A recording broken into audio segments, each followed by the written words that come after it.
Thanks very much. I'm Simon Quinn. I'm your host for today. And what we want to do is, last week we introduced you to the webinar, to this Routemap transformation. And today we're going to take the first step. If you were not able to join us last week, don't worry. Nothing we're going to cover today relates to you understanding the whole concept. And you can catch up by looking at our website to find information. So this is our Routemap. I'm not going to go through all of it today. What we're concentrating on today is the very beginning, the first point, which is about restructuring and thinking about leadership and governance. And what we're hoping from this process is that we'll understand some of the things that matter to this. And so whether you're starting a new partnership or you're refreshing an existing partnership, you'll learn information from it. And the reason we think this is so important is that COVID is having a significant impact on our high streets. And we need to look again at how we're going to control this. So this is actually examining that we've had challenges to our high streets for quite some time. We've seen stores closing. There's been the challenge from online retailing, the challenge from out of town retailing. We've seen the fact that many retailers perhaps overexpanded and are now retreating. So this is the closure of multiple retailers. You'll see that the economic challenges in 08-09 had a big impact. But as we move to the right, that figure there is only a half year. That is showing that we've lost already a significant number of multiple retailers in our town centres. And retail commentators we're talking to, having observed this trend over time, are saying that the retailers we expected to close over the next 5 years may now close in the next 5 months. And one of the drivers of this is the growth in online retailing. And you will see here the leap that has been taken whilst we've had lockdown. Many people who were not previously trading online are now doing so. And this will present a challenge as we go forward. So we think we're going to see a lot of empty retail space. We think shopping centres, department stores, variety stores, unit shops may well close, if not immediately, then over the next few months. We're also seeing challenges from hospitality, and many of the hospitality businesses, particularly restaurants, are concerned whether even if they reopen, can they be viable? So this is going to create a lot of space in our town centres, which we have to think about how we restructure them. How do we identify new uses for them? How do we identify where the investment is coming from them? And we think this is where leadership comes in. It's been happening in some places for quite a long time. Some of our town centres have been transformed by effective leadership, and you will hear some examples today. This was Sir John Timson in 2018, looking back on that experience, but recognising this was not happening everywhere. But this is not the same as corporate leadership. It's not actually institutional leadership. Our town centres are complex and contested. And at the same time as Sir John's report, the Institute looked at the features of place leadership that make it distinctive. And it recognised the need for leadership that is responsive, flexible, networked, and knows how to make things happen. And coming closer in time, Bill Grimsey just recently has put out a supplement and talks about the importance of partnership working as part of this leadership role. So that's what we're going to discover today, how some places are doing this and why more places need to engage in it. So to tell us about this, we have Helen Mole from Worcester City Council, Ian Harvey from Civic Voice, Diane Savory from the Gloucestershire First LEP, and Matt College, who's at In Two Places, but had a background in Altrincham. And we're going to go through a little story, looking first at building partnerships, civic engagement, wider support, and then bringing it together. So Helen, first, over to you. Hi, thanks, Simon. So hi, everybody. I've been asked to speak about the partnerships that we've developed in Worcester. I'm the Tourism and City Centre Manager for Worcester City Council. And I've been working in this field for 7 years and at the council for 4 years. I'm studying for the MSc in Place Management and Leadership with the IPM, and I'm currently leading on the delivery of the recovery plans for our urban centres and tourism in the city. I'm also working alongside various partners to support the economic recovery of the city as a whole. I'm just trying to make the slide go, so hopefully it will. I think Tom, let's try again. I'll keep going. I'm really pleased to have been invited to speak today. Thanks to the task force team for the opportunity. I'm going to talk about the Visit Worcester Place Management Partnership, how it's evolved through the COVID crisis so far, and our plans for the future as well, just briefly. I'm also going to touch upon some of the other partnerships that we've been developing through the crisis. But first, I'm going to give you a little bit of a context about Worcester. I am able to move the slides, but they're quite slow. So I'll keep talking. So I'm going to show you a snapshot of a Worcester Street on a sunny day pre-lockdown. We're a city which is full of heritage. We were awarded city status over 800 years ago, and there are lots and lots of stories that we can tell about the important place that Worcester has in the country's history. We've got a population of around about 100,000, and 10% of those are students at our university. So young people are really important in our city. Over 60% of businesses in the city centre are independent, but we also have a range of high quality high street names as well. Throughout the city, we've got service and leisure activities. It's not just retail. It's, I mean, in the one street alone called Friar Street in Worcester, there are 2 hairdressers, 2 museums, several restaurants, 4 pubs and a cinema. I think, Tom, what we might need to do, I might need to get you to control it. Okay. Because we should be on the 3rd slide now. I think we're only on the 1st one. Okay, brilliant. So yeah, so this street alone, there's 2 hairdressers, 2 museums, several restaurants, 4 pubs and a cinema. And this gives a bit of a picture, for those who don't know Worcester, this gives a bit of a picture of how historic it is in certain places, and how lively and how vibrant it is as well. And obviously this picture was taken pre-lockdown, so things have changed a little bit. So if you can move on. I realise I'm biased, but there's a good story to tell about Worcester. So we were a finalist in the 2018 High Street Awards, and judges in that highlighted our strong partnerships and vibrant city experience. More often than not, Worcester performs better than our national average in terms of footfall and vacant units on the high street, again, pre-lockdown. We're 1 year into a £4.5 million Cultural Development Fund project, which is going to create an entirely new cultural quarter in the city. We're also working on future High Streets Fund and Towns Fund business cases at the moment. So there's a lot of exciting potential in the city. We've got 3.6 million visitors per year, according to our most recent tourism survey. And really, we've got a lot of the ingredients for a successful place. So using the IPM research, we saw that we're a comparison city.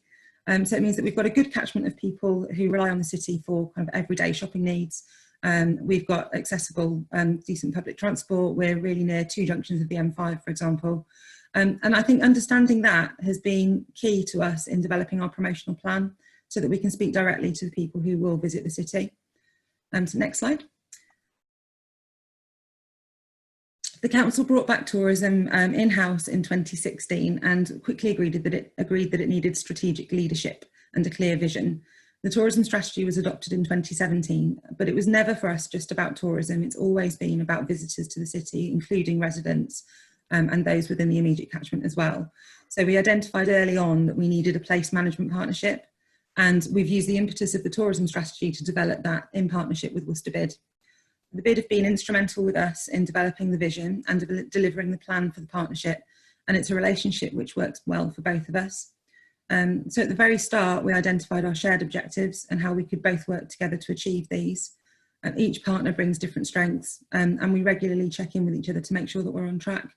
So when we set up, the first thing we did was that we identified that Worcester needed a strong brand under which to deliver our projects, and this brand was launched in 2017.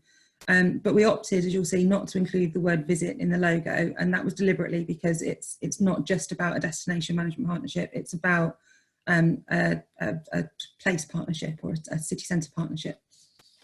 So next slide. I wanted to touch on the key lessons that we learned in the development of this partnership. So clear objectives. We set out, as I said, in an agreement at the very start what our objectives were. Why should we do things in silos? We've got the same kind of principles, we've got the same plan for the city, we all care for the city, and we all put Worcester at the heart of everything we do, so let's do it together. In terms of best practice, I mean, I think everyone's on this webinar because we all believe in best practice. I think that's kind of the point of what we're doing at the moment. You know, draw on support organisations like the Task Force, like the IPM, like ATCM. We took every opportunity to learn as much as we could. And that's never been more important than now for us. In terms of ownership and accountability, I think it's very easy in partnerships for things to get missed out because there's somebody else to blame or because somebody thought that someone else was doing it. So we are on our guard constantly, really, to make sure that we're clear about what our expectations are from each other and our organisations. And I think for both the council and the bid, it's important that we appreciate and publicly acknowledge that each of us is an active partner. And that's something that kind of underpins a lot of what we do. Honesty and integrity as well, both in our dealings with each other, but also in our communication strategy. It's just fundamental to a good partnership, really. So this has seen us work successfully together on a number of projects and has also inspired us in the setting up of a number of other partnerships in recent years. Next slide. So March 2020, what do we say about March 2020? The onset of lockdown was at the start for us, as it was for everybody, of what was going to be an extremely active and busy summer. We quickly, as a partnership, moved into crisis response, and our messaging changed overnight, as you can see here. So we went from, you know, come into Worcester visit, come and shop with us, to stay home, this isn't something that we need to do now. So the initial weeks of the crisis, as a council and local authority, obviously our priority as an organisation was to make sure that the bins were collected, that staff were able to work from home, businesses were able to access government funding. So various of my colleagues were engaged in those activities straight away. For my part, I was having daily meetings with Sam, who's the projects and marketing manager at the bid. We were speaking every single day in those first few weeks, including weekends quite often. And we were immediately implementing responses. So things like messaging, cancellation of events, cancellation of activities. We were working with visitor attractions through the changes and obviously collating advice and guidance for bid members and for the wider businesses across the whole city. The relationship with the bid is absolutely crucial to this. Not only do we have this kind of already strong partnership on which to build, but we're also, we can rely on each other's expertise and business engagement and opportunities, and the bid are obviously particularly strong with that business engagement side of things. So this is not a council recovery plan, this is a city recovery plan, and we're very keen on making that point, really. Next slide. So by May 2020, we were firmly in the pre-recovery stage and working alongside a number of different organisations to ensure that the city was well placed to implement our recovery plans. We developed a suite of artwork to encourage distancing in urban centres, and we were starting to put that up as well. We worked closely with the County Council on the wider economic recovery plan. We identified key sectors for action, and we shared out responsibilities accordingly. So each of the districts within the county are working broadly within the same topics. So that we're all kind of tied up together as an authority across the whole county, not just locally. And then we have got strategy and action plan for each of those sections, but it's very much a living document. It's not something that I ever really feel able to pin down because things are constantly changing. Next slide. So this is some of the examples of the artwork that we put up in the city. We took inspiration from Leamington and some of our other colleagues across the country to go with a sort of more gentle reminder rather than a kind of authoritative keep 2 meters apart type of tone. And we think that that works for us and for our visitors. So the partnerships are just ever more important now, really, for us. Obviously the ones that we had already, but we're developing new partnerships as well. So I've just come out of a meeting with other town and city centre managers across the county, licensing, county council and the police, and at which we've been talking all about the new guidance that's been issued about outdoor tables and chairs. So it's important to us to have a county-wide approach to that. So it's kind of about adapting quickly and having those partnerships in place. Next slide.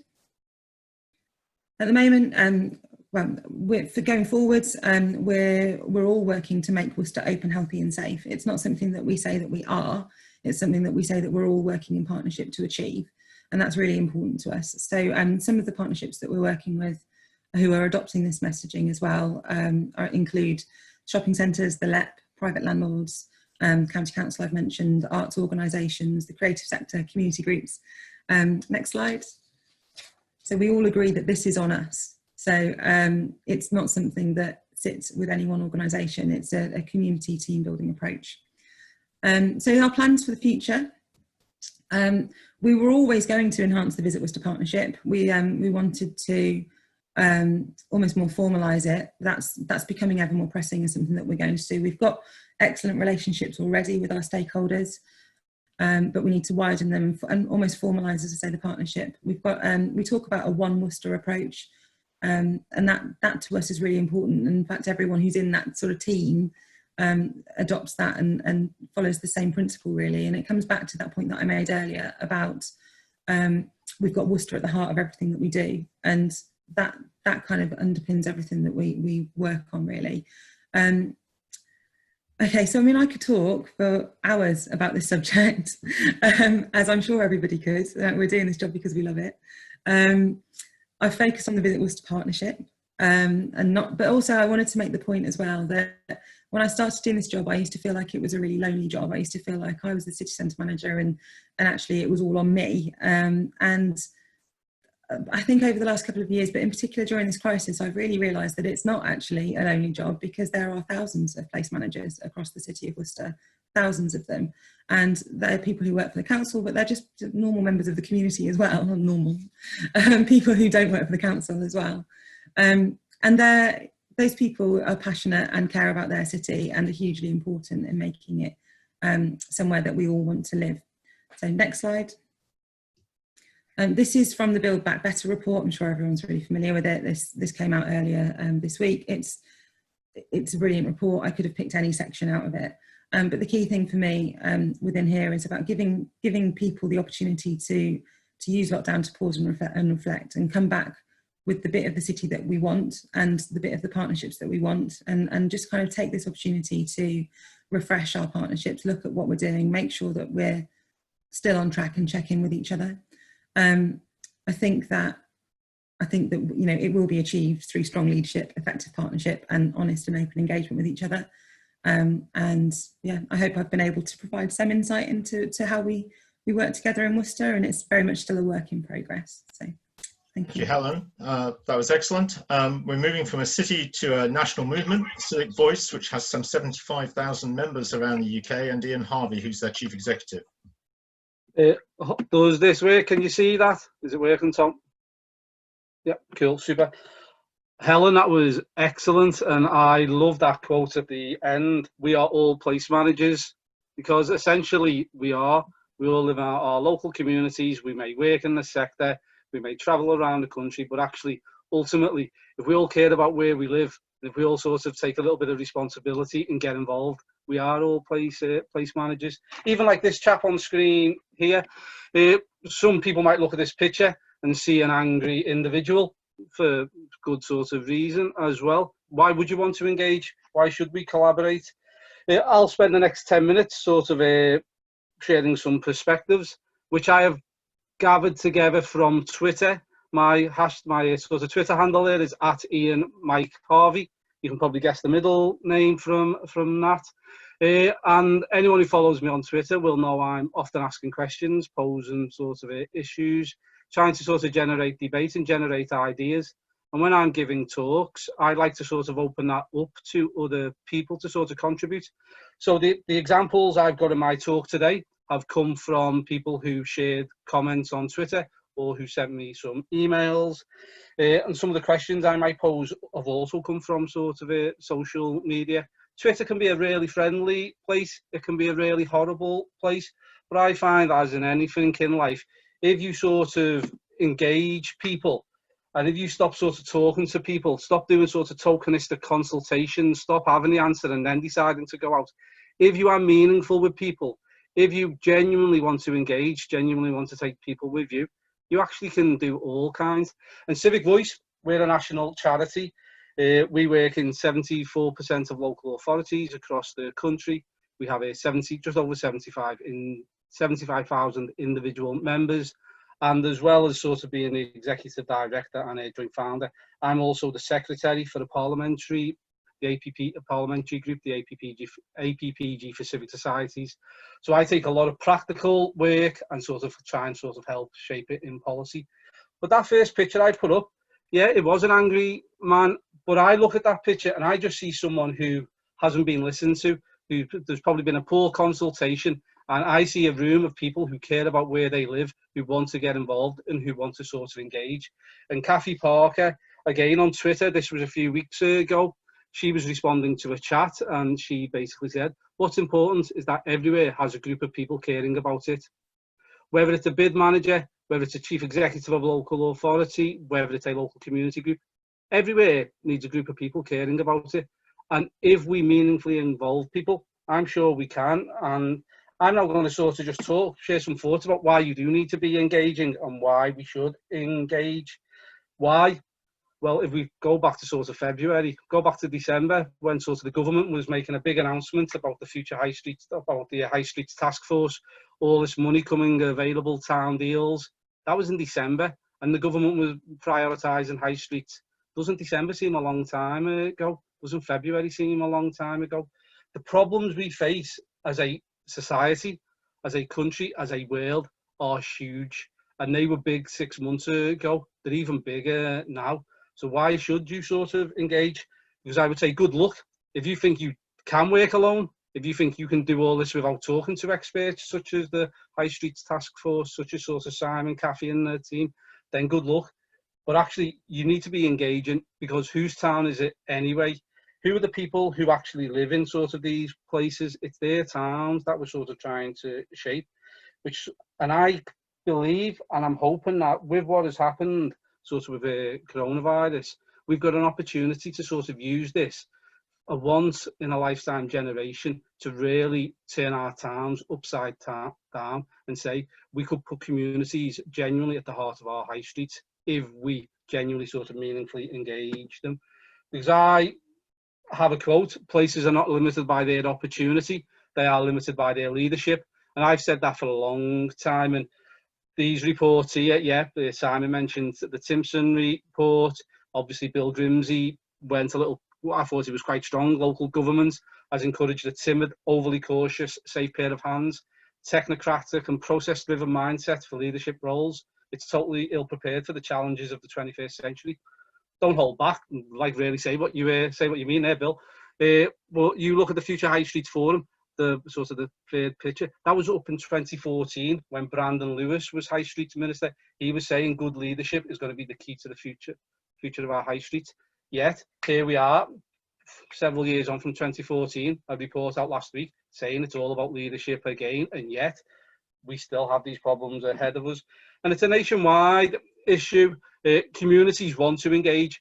The best part of my job is going around the country, is talking to communities and is sort of helping them to not necessarily have all the answers, but just to ask some questions and get them thinking about what they are sort of doing. How can they contribute to the wider agenda? Because ultimately we are all place managers. Whether we are doing it in a voluntary capacity or whether we're being paid to sort of do it, we all have a stake in the community that we live in. So I asked Twitter, I said, tell me your good examples of where this is happening locally. Tell me your good examples of different models. And these are just 4 that I would recommend you all sort of take a look at. Hastings, Heart of Hastings down on the south coast. They were a community-led heritage action zone. They're now sort of working with a budget of £2 million to sort of work on the local public realm. An inclusive governance model, the community are absolutely sort of leading that. Over in Wigan, another community-led heritage action zone. The community have come together and are now working with Wigan Council on spending £3.5 million on their historic high streets across Wigan. 2 communities there. Down in the left quarter, I was ashamed to say I didn't know this one myself, but over in New Brighton, it's actually a private sector organisation that is trying to sort of bring new life to New Brighton. And I thought it was the council, to be fair, from all the social media activity. But actually, do you know what? I would highly recommend people go and look at Rock Point Leisure. The work that they're doing in New Brighton to sort of drive forward the regeneration of the area is unbelievable. It really is. 2 community groups there, a private sector. Leadership can come from anywhere. I'm loving what's happening up in Scotland at the moment. There's up in Dumfries. This community group are essentially raising community funds, community shares to buy up buildings on the high street to sort of drive forward what they want to do. Scotland are doing a lot of excellent work at the moment, and Phil Prentice, who I'm really pleased is on the sort of the High Street Task Force board, is driving forward with the idea of sort of community improvement districts. This is something that Civic Voice have been sort of campaigning for and calling for quite some time. We believe the business improvement district model might need to evolve to sort of give communities a greater voice. But actually up in Scotland, they're piloting this idea at the moment, and maybe 1 or 2 local authorities in England may be looking to pilot this soon as well. I would encourage everyone on the call, have a look at community improvement districts as an idea to be meaningful, to genuinely give the community a voice. So I've looked at some of these areas about sort of what do they have in common. And actually Simon picked these, put some points up at the start. They're not following the traditional top-down structures. The chief executive of the local authority is not necessarily chairing the sort of meeting. It's not necessarily the MP chairing the meeting. It's much more sort of granular. It's much more sort of network. It's different partnerships coming together. What I seem to be seeing come through, it's like the power seems to be getting passed out of the local authority to sort of more of a facilitating sort of role. So the local authority are helping to enable the local sort of community to sort of come forward. They all seem to be open, transparent, and they all seem to be on social media doing some really good stuff. And it's not the public, it's not the private, it's not the charitable sector. There seems to be more civic partnerships. It's a combination of different ones coming together, which is what we all need to do. And leaders in our communities can come from absolutely anywhere. If you'd have said to me 12 months ago, the heritage champion for Reading is an American championing High Street, and now she's getting herself a national profile, the lady in the yellow, Karen Rowland, down on an American championing the historic environment of Reading. Strange things are happening in this world. We've got over in Anfield, we've got Home Baked, a community business which is helping to sort of drive sort of the high street regeneration locally. Leadership down in Coventry, they've transferred 22 buildings into the care of the Historic Coventry Trust, which is chaired by a property developer. So it's a community anchor, but actually it's chaired by a very impressive sort of property developer. Leadership can come from anywhere. So what should you be doing if you're sitting here thinking, I know I want to engage my community? What you should be doing is, on the day that you are submitting a £2 million funding bid, approach the community that day and say, do you know what? We need letters of support to say that we've done community engagement and we need them for our application in the next 2 hours. Can you send them to us? Act in a tokenistic manner. Let's be grateful. Community groups should be thankful that you're even speaking to them, that you're giving up your time, you're giving up your time out of your day. These people should be thankful. If you're asking volunteers to put themselves forward for a sounding board, do state that the meetings will only take place between 10 and 4, and by no sort of degree that will any expenses be covered. And when they come along to the meeting, make sure that tea and coffee are not sort of provided, because we don't have the budgets for them. And remember, these are just volunteers. I mean, they couldn't possibly be experts in absolutely anything, could they? And you should never compromise. You really shouldn't. And if you do all of that, I guarantee the last thing you will get is trust and mutual respect. So do anything but them. But all of those points there are all situations that I've encountered through my job over the past couple of years. They are all things that local authorities have done and then wonder why people don't want to engage. I know some communities are on this call. I've looked at the attendees list and I can see quite a few civic societies, so welcome to them. But don't be the community group that goes to a meeting with a council officer and has that person in tears at the end of the meeting, then follow it up with an email saying, I thought that was a really productive meeting and I look forward to seeing you in a couple of weeks' time. That has happened. Do let the council know that your voice matters above all else. You are the community and you speak for the community, whatever the problems are, you are there as the community. I'm having a little bit of a joke with all of this sort of stuff, but these are all sorts of real ways. This stuff is not hard. If you treat people with respect and treat people how you want to be treated, and if you're open and honest, like, let's be honest, Zoom presentations are the most unnatural thing in the world. You're standing there looking at a screen, talking to yourself, thinking, is anyone laughing at my jokes? Not sure if they are or not. We need more honesty, and I thought Helen was great in what she was saying about sort of in Worcester. We have to be, as leaders in our towns, we do need to be more open and more honest, admitting we don't always have the answers. positive relationships take work. What I would say is, and this is the thing I always find, you've got to give up some power. Sometimes local authorities find it difficult to sort of pass that power on to sort of community groups, whether it's a perceived power or real power. You've got to try and pass that on, and the best authentic leaders know that. This presentation will be getting shared, so I won't be going through all the detail. And it can happen. I picked up this example myself in Aldershot because I picked it up because IPM done a case study on Aldershot back in 2018, and I'll let people read the case study themselves. But Aldershot didn't come out sort of completely positive in that case study. But instead of just accepting that what IPM said, the community came together, and sort of not too long ago, a couple of months ago, local authority, the community together published a town centre vision for the future, which started at that meeting on the top right hand corner, which I was in that meeting, and it was a very tense, difficult meeting. But actually, once people start talking to each other, once we realise that actually we are all in this together, we all have the same interests, we all want to see a better Aldershot, we all want to see a better Liverpool or a better Worcester, and we respect each other.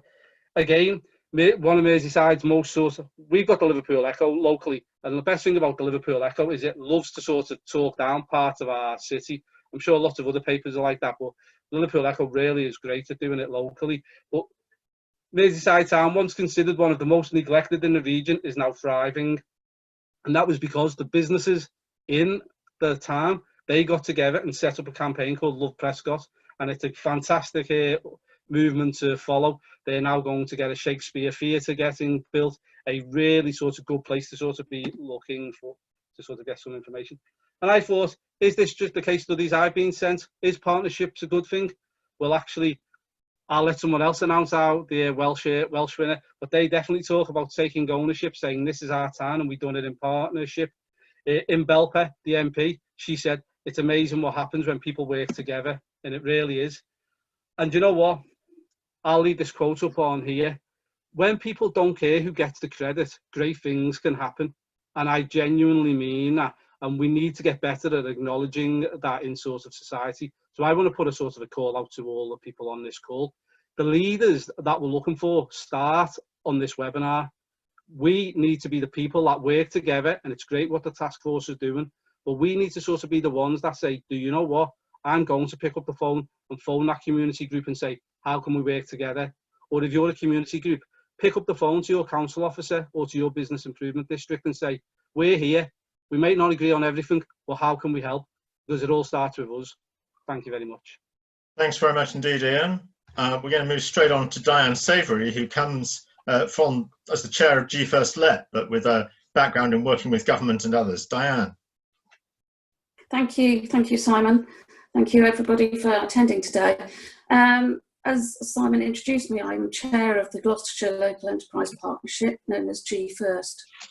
In a previous life, I was Chief Operating Officer for the global fashion brand and retailer some of you may have heard of, Superdry, a business which I spent 22 years building from an SME to a PLC. So therefore, understand firsthand the challenges of growing A, a business, and B, the challenges of the high street. So just for a little bit of clarity again, what is a local enterprise partnership? An LEP is a business-led organisation. Our board is made up of local business leaders and representation from the public sector, third sector, and the education sector. Our task is to drive economic growth in our area, in this case, Gloucestershire, working with other key stakeholders in order to maximise that growth. LEPs have a bottom-up and a top-down approach. Bottom-up is very much about collaboration with not just businesses within our patch, but very importantly, working with our public sector colleagues too. The top-down piece being working with central government. Again, we work in tandem and in parallel.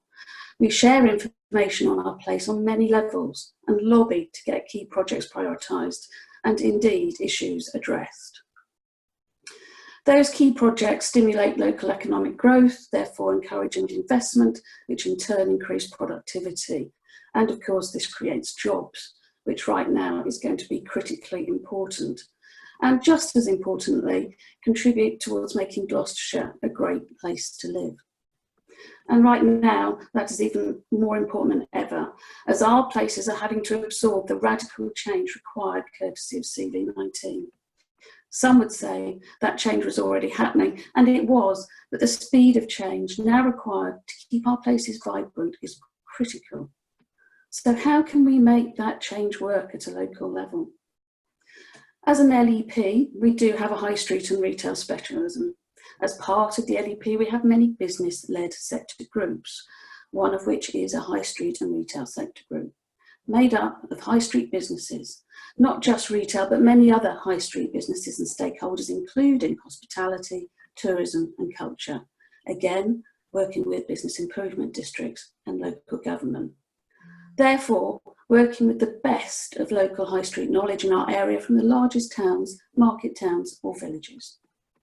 This group identifies challenges and indeed opportunities in our geographical area and tries to develop practical initiatives to support these. We also liaise with our skills providers, our universities and colleges, to work with any skills gaps that are required, very much at a local needs level. In some ways, it's a very mini version of our little high street task force, bringing together local stakeholders to work together. Our mini task force is actually already engaging and accessing the help, tools and data provided by the National Task Force to guide and steer through post-COVID change. I'd like to tell you, though, about a couple of examples of successful initiatives we've done as an LEP in Gloucestershire in tandem with partners, both in the public sector and with business. And I think it's important that we bridge that gap between LEP, public sector and business. They can all work very much together. But first, if I may, a quick overview of Gloucestershire and the challenges it faced and faces pre-COVID and post. Gloucestershire is dominated by two urban population conurbations, Cheltenham and Gloucester. It has a large mix of market towns such as Cirencester and Tewkesbury and a plethora of small market towns, some of which are very successful, such as Moreton in Marsh and Stow-on-the-Wold, and some which are not. One thing we do not have is a large out-of-town shopping centre, but there is Cribbs Causeway near Bristol, which is a draw for our residents, although this might well change post-COVID, we'll have to see. Some of the challenges before the crisis have been that our market towns quite often felt they were overlooked in favour of the larger conurbations. But post-COVID has changed all this, as many people have bought local, and for a while at least might have more confidence to stay local, and indeed may even have reinvigorated their local communities. They all have one thing in common though, and that is they are all very different places. And that is the challenge for all of us in this room today, isn't it? No one size fits all. They are all individual, and indeed that is part of their attraction. And now, as we ease ourselves slowly into our new world, we all have to work out what our new places will look like.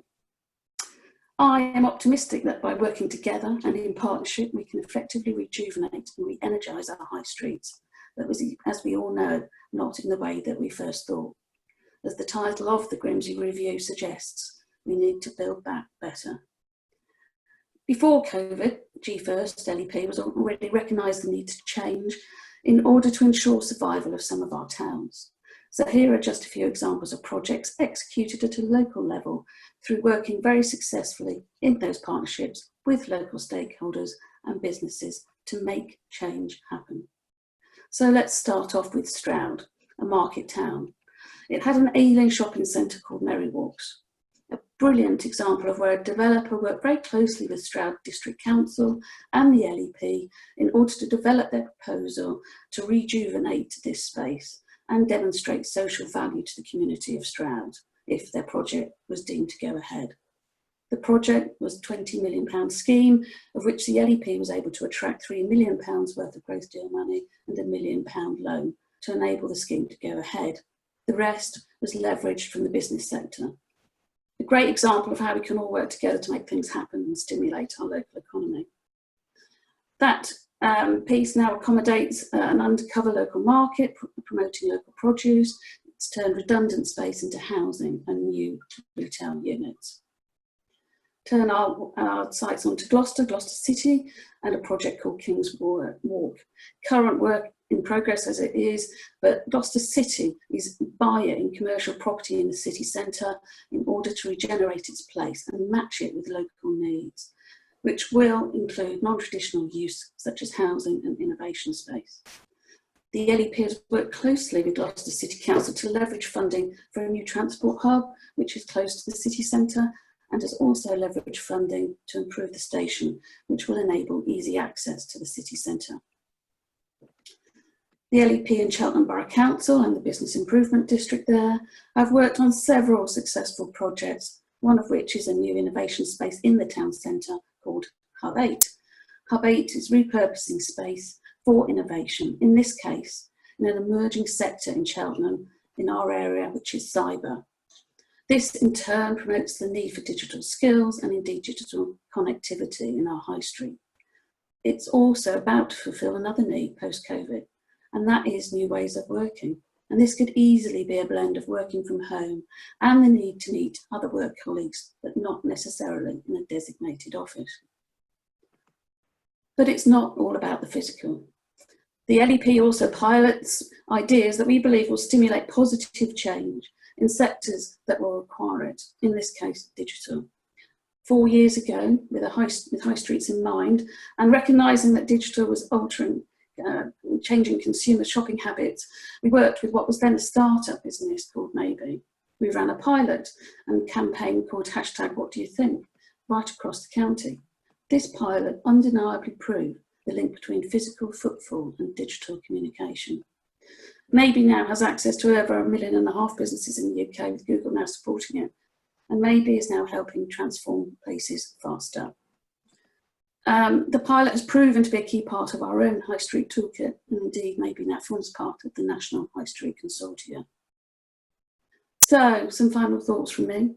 Working together and partnership is just key right now as we all work out how to drive footfall safely to our high streets, and we need to be cognizant of the need to be fleet of foot and react to change quickly. COVID has fundamentally changed the way we live our lives. Going forward, we will engage and interact with our places as communities will change. And as a result of not having access to our high streets during lockdown, how the use of digital and the need for data to drive footfall has become even more important. Right now, at the beginning of the economic recovery, LEPs are at the forefront of working with central government on recovery plans alongside local government colleagues. Part of these discussions are to devolve some of the work that needs to be done at a local level, as we all at a local level understand the levers we need to pull to stimulate recovery in our areas. To do this, we need effective and successful partnerships to come through this and build back better. Thank you. Thanks very much, Diane. We're going to finish by looking at a story from Altrincham with Matt College. Matt. Thank you, Simon. So just by very brief background, whilst I'm a Director of Interplaces and a Fellow of the IPM now, the story I'm about just to take you back through and the actions and practical steps that we'll touch on. I was leader of Trafford Council at the time, and I set up and founded something called Altrincham Forward, which we'll talk about now. And similarly, Tom, I'm having a difficulty moving things forward. If you could move to the next slide for me, Tom, that would be brilliant. Thank you. So in just thinking about this, I think there are two things that really came to mind about the journey that we took in Altrincham to turn the town around. There's a lot of what we faced back then that I think is still incredibly relevant, or more so now in this sort of COVID world. But the two elements that came out is definite proper collaboration and place leadership. And it wasn't just leadership from the council, although that was important, not in a paternalistic way, but in a way of encouraging other local leaders to come forward, a facilitative way, a way of convening people to come together and share thinking. That I think made a real difference, and it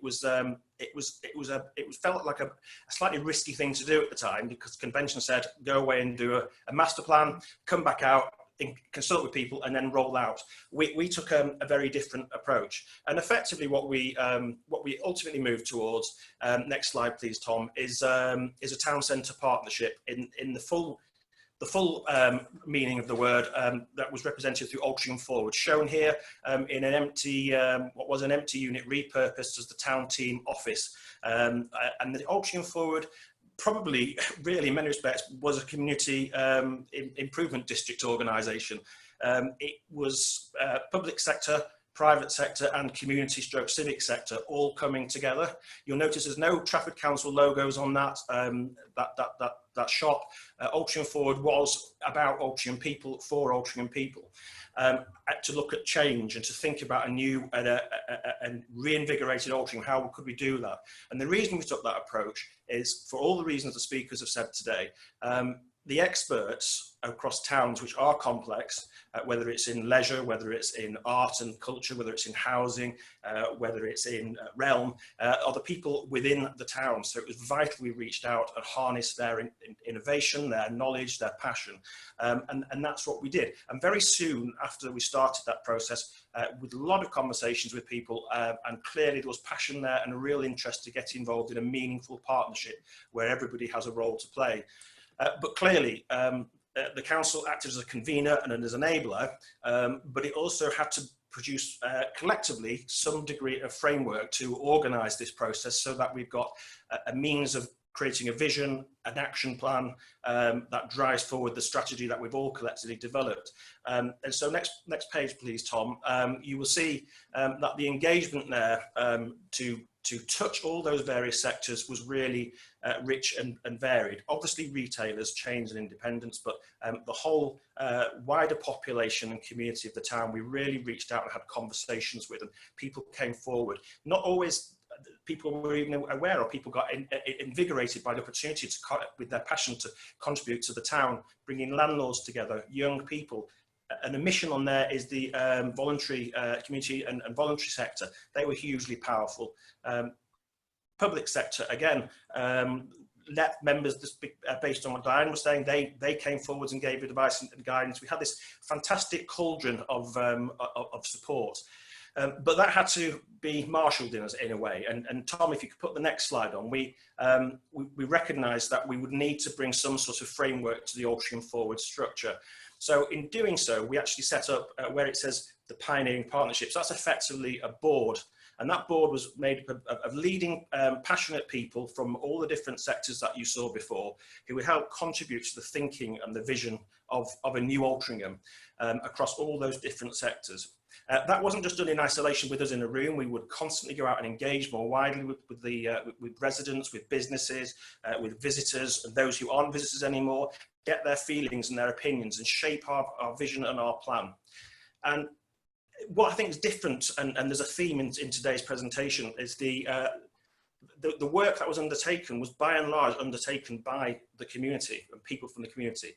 There was an economy subgroup chaired, like the place and the people subgroups, by people from the town who had real passion and insight into those areas. And so they would go off and work on a number of work streams that you can see under there, bringing more people in where their expertise aligned with that particular area. And they worked very passionately and got great results because they owned what they were doing. Next slide, please, Tom. I'm just going to show you just a few practical things that we found really beneficial. But I can't move off this slide before mentioning the little picture on the left, which is Altrincham Market. And Altringham's become very famous for the market. And one thing we get is people saying, oh, you've just gone and done the market. Well, the market has been absolutely transformed the town. But the process that ended up with us getting to a market was because we took a very different approach to that of a usual traditional council master plan.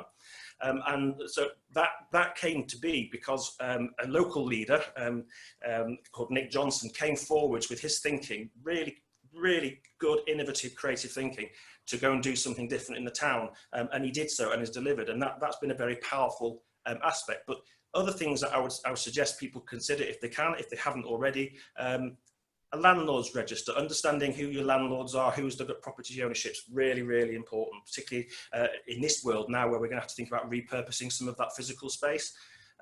Landlords Forum. This Landlords Forum was chaired by a leading property agent. He could speak the language of property people. He knew all the connections. He went out there and brought what previously been very outward-looking landlords from very different geographical parts of the country to come together to think about what they could do, both in repurposing their units, updating shabby units, being able to look at rent deals, passing possible opportunities between them, and that really became a really powerful conduit. Similarly, Retail Forum, our local jeweller, he went forwards and decided to marshal a Retail Forum as a part of one of the Altering Forward work streams. And they thought differently and creatively about how they could change the retail experience, complementing different things. Ladies fashion, working alongside all the jewellers got together with the fashion people to match jewellery up. The bars would come out and put drinks together to go with that. So they'd have all sorts of different things like that, just challenging the usual convention, and also act as a great conduit. The Town Centre Loan Fund, again, was really important, £150,000 worth of money that was lent out in £5,000 to £15,000 blocks. This has probably been a really important thing now as businesses have to reinvent themselves, and that got businesses going. And that money came in and then was loaned out again to the value of about £500,000. Business support, practical support, helping people navigate the town, how to handle business rates, licensing, property.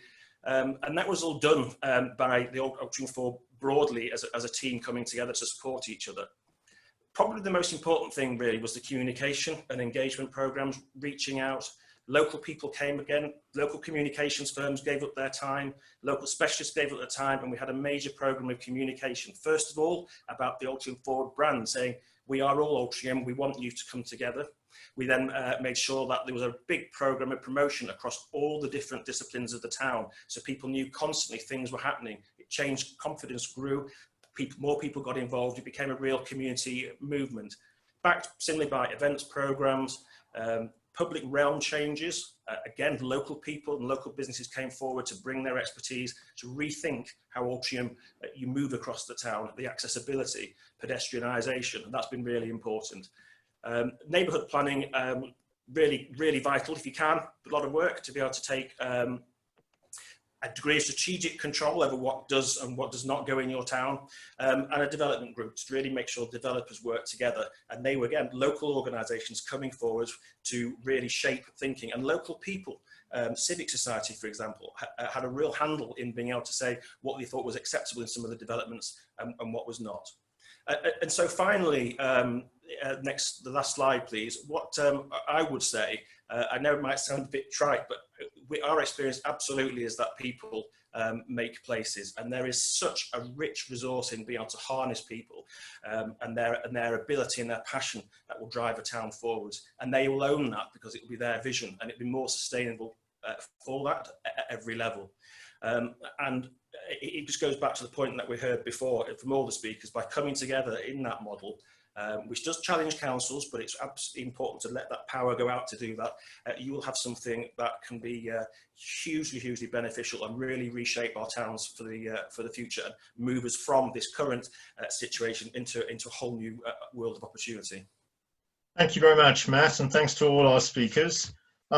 Because of the time, we're going to respond to your questions online. We'll post them on responses to them on the webinar, on the website early next week. If you move on, Tom, one more. Oh, I can do it, can I? Yeah. Last week, we talked to you about footfall at the end of the webinar, and we asked about potentially getting out there to take baseline footfall counting, which will help with your monitoring and evaluation for some of the funds that are coming out of government. We asked many of you to join manual counting and then some to join register for a dashboard. We're delighted that a number of you have been in touch. You'll be hearing from us very shortly about accessing that dashboard. But we would remind you to have a look at the information that's in our resources as to when you should be counting and how you should be preparing for it. We think it's very important to look at footfall, and again on our website under the COVID-19 part, we have some detail on what happened to footfall across England when the shops reopened last week, so you may find that interesting. Big variations between regions and between some of the towns. This week we've been focusing on restructuring. We hope you found it useful, you've learned some things, but there's quite a lot more that you can do. in order to understand restructuring. We're preparing a diagnostic that will be available next week that will help you to do a little audit in your town to see where you are and what needs to be restructured most to help you. That will reflect on local groups that you can build capacity with, and then look at how you might develop structures. So this is a task that we're trying to set you to look at during next week, or whenever you're able to do so, because we think this will help you to understand some of the issues and challenges that may be faced by restructuring. So the next slide is not working, Tom. Sorry. So that's about it for this week. We'll be putting more resources on the website. Oh, sorry, one more thing from restructuring. Yes, we have an e-learning on restructuring. So if you go to our website and go to frameworks, you'll find that there's 5 e-learnings, but one looks at restructuring. So some of the things we've discovered today, you can look at in more detail, and there's much more explanation about the routes and the steps that you might take. So thank you very much. Next week, we're going to move on to think about visioning and the importance of that. We'll have speakers again, and we hope you can join us.